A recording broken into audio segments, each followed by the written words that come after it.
Welcome to Beyond the Veil. Today we hear from Philip Siracusa, who recounts a near-death experience in 1981 during a dental visit. During the visit, he feels himself leave his body and journey through a tunnel to a heavenly realm. He describes encountering loved ones, feeling profound love and connection, and experiencing vibrant colors and a timeless existence.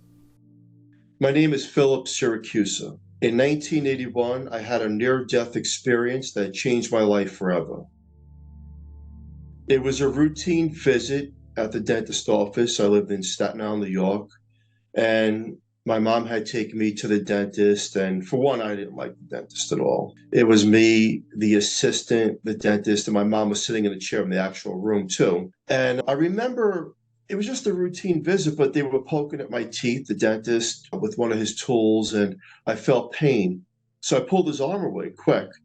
And then he put a mask on me and gave me nitrous oxide, which we used to call sweet air or laughing gas back in that day. And I still felt the pain. So I pulled his arm again really quick, and he didn't like that. And he says to the assistant, turn it up, meaning turn up the nitrous oxide. And they turned it up. And about 20, 30 seconds later, I felt myself floating out of my body. I turn around and I'm looking at my mom, the dentist, and the assistant. And I'm like, hello, hello, can you see me? Hello? But no one could see me. And I'm looking at my body and they're working on my teeth. And all of a sudden I'm being pulled through the ceiling of the dentist office up into the sky, and everything's getting smaller. And then I'm pulled into this tunnel that appears out of nowhere, some kind of a portal. And I'm pulled really, really fast and quick. The speed is unprecedented. Now, this is my spirit body.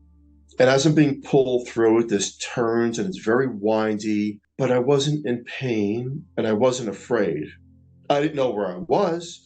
It's like I was being sucked in through some kind of a vacuum. And I started to slow down at one point and hear melodies, very soothing melodies, and they were vibrating with my spirit body. And in a far distance, I seen a pinhole of light. And I was pulled to it at a rapid speed and opens up a magnificent, beautiful sky that is second to none. The sky was filled with this energy of pureness that you can see through it and feel love. Now, this is the spirit eye. The consciousness is seeing through all of this, and it's beautiful.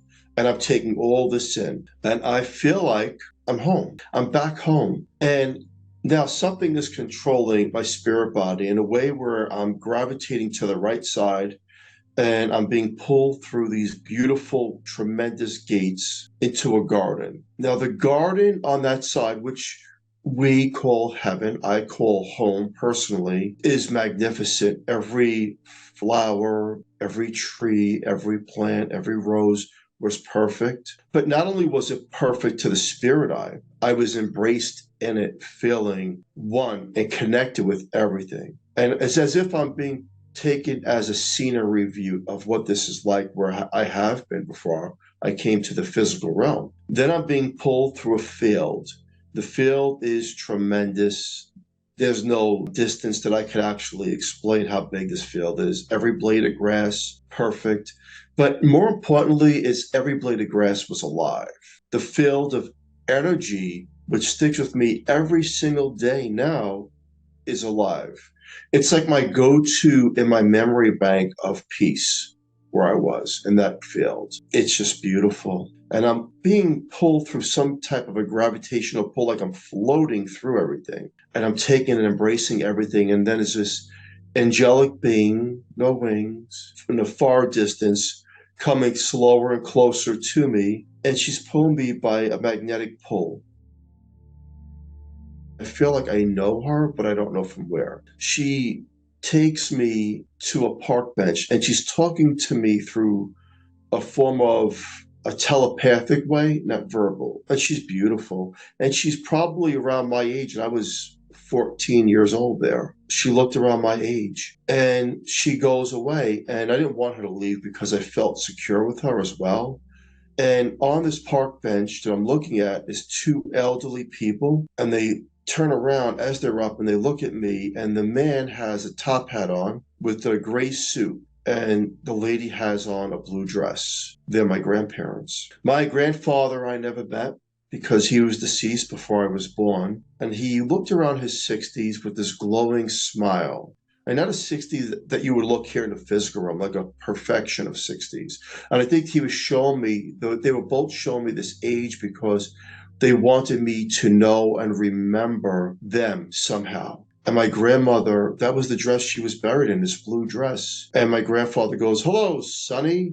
And I says, "Grandpa." And I was so happy to see him. And he turns and looks at my grandmother and he says, "What's Philip doing here?" She looks at him, looks at me, and I says, "Grandma, I was so happy to see her." And she points her finger and says, "Go back now. You're not supposed to be here." And I'm being pulled backwards with no say. I don't have any say over I want to stay there. Even though I did, I'm being pulled backwards through the garden, through the tunnel, and going really fast. And I remember at a point in this dark, dark tunnel, I stopped myself through a form of thought, and I want to go back to heaven. And I'm pulling myself back somehow through thought. And again comes this light and beautiful sky. And unfortunately, I was pulled back really quick again through the tunnel. And this tunnel, one thing that people do ask me is, what's the scary part about the tunnel? Well, it's very quick. And not that it's scary, but it's like being part of nothing and nowhere, and you'll never be found or seen or heard.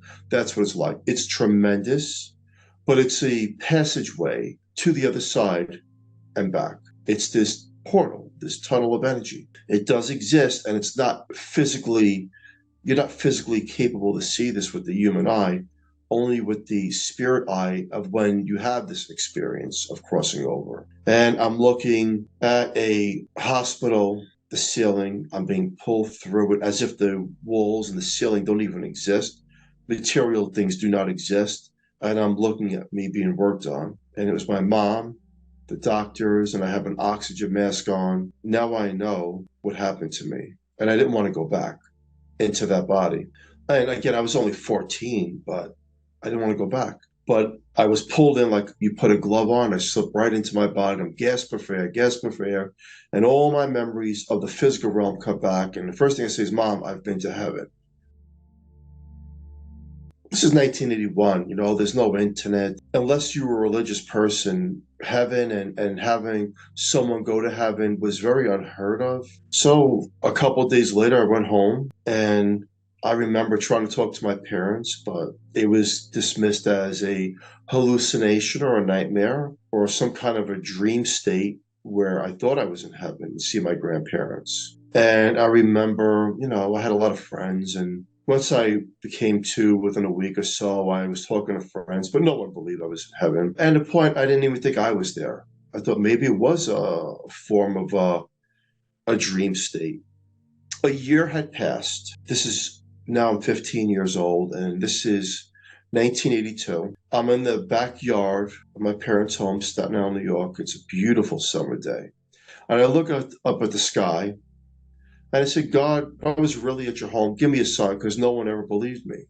And I look at this rose bush in the front yard that my father had planted years prior with these beautiful flower buds coming out. And I just felt good. But my mom was looking through the back door and she goes, "Philip, we're going to go for a walk.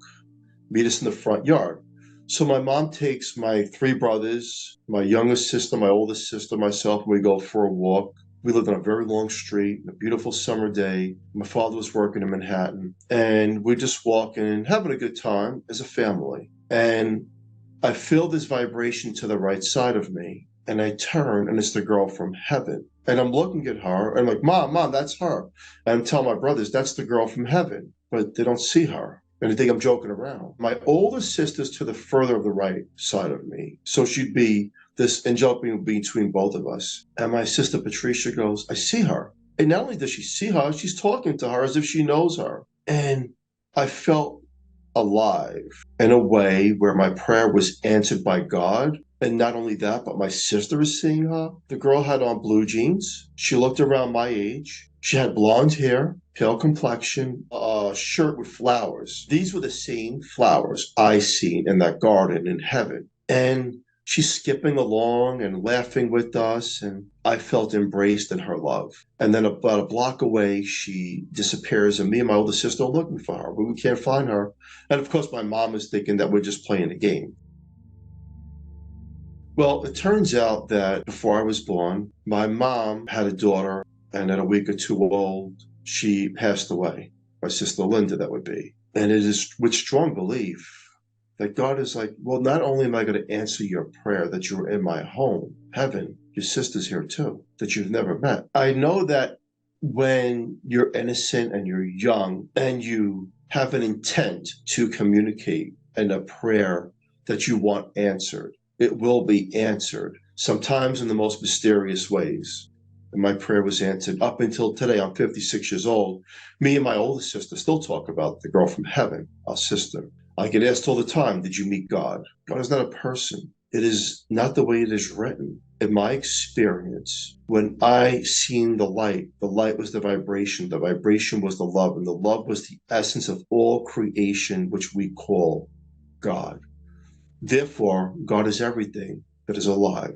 You know, my simpleton words in the physical world, trying to explain perfection the way we know it and we think we know it, and what's really there on the other side is two different meanings. Because the love that's on that side is not only second to none, it's euphoric in a way where you feel it empathically, that you feel like you are well loved and you are the only one. That's how you feel. You are loved by that higher vibration, that creator that we call God, in a way that nothing can stop you. That's how you feel. Heaven is real. And I also get asked, will I ever see my loved one again? My child, my mom, my dad, my cousin, my relative, anybody that you've known, a friend. I promise you, you will. This is not the end game. What I have learned on that side, I was gone a short distance, but there's no time on that side. Time doesn't exist. Therefore, I could have been in heaven for months, where we call minutes, because it's not measured there. There's no time and distance relative the way we explain it or we have it in the physical realm. And the colors that are on the other side, we don't have some of these colors. They don't even exist. And they're beyond beautiful of the colors that we even have created here. On that side, one thing that always stuck out as well in those fields are these rings in the sky of heaven, these 3 rings I've seen. They were hundreds of miles in diameter. These 3 rings far from each other. It's my belief and understanding that those are portals to and from the other side. Those that will be born in the physical realm, that have chosen to sign a soul contract and go through the journey here on earth, and others to return as well. Never give up hope, believe, trust, and love. And in your darkest days, surround yourself by the purest of light, and know one thing, that your creator, the vibration of love, is always there for you.